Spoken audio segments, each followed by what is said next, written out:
Hari ini tanggal 29 Agustus 2024, Partai Aceh resmi mendaftarkan pasangan Husaini M. Amin atau Tengku Bate dan Husaini atau Franco ke KIP sebagai cabub dan cawabub dari Partai Aceh. Dalam acara tersebut turut hadir Ketua Partai Aceh sekaligus Ketua KPA Wilayah Bate Ilik Tengku Darwis Jenip.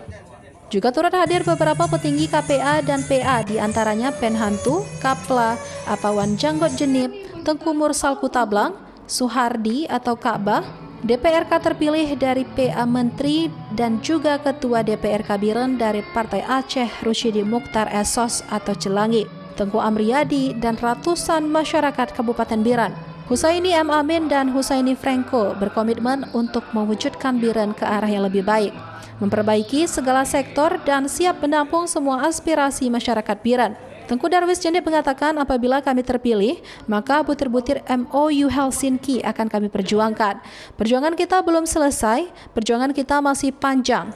Hari ini adalah partai tunggal tanpa ada koalisi, tetapi kita harus optimis bahwa kita akan menang. Kita tidak sendiri, masih banyak masyarakat yang mendukung dan mencintai kami.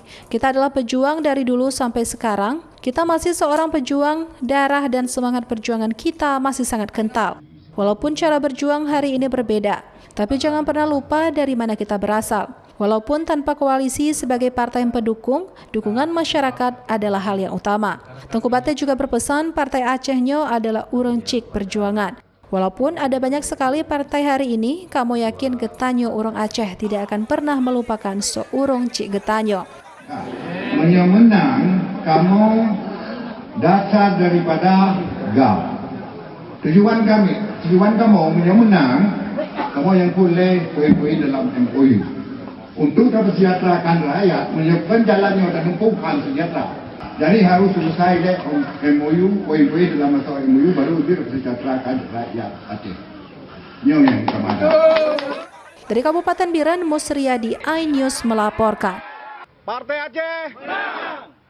Mualim menang. Tengku Bate menang.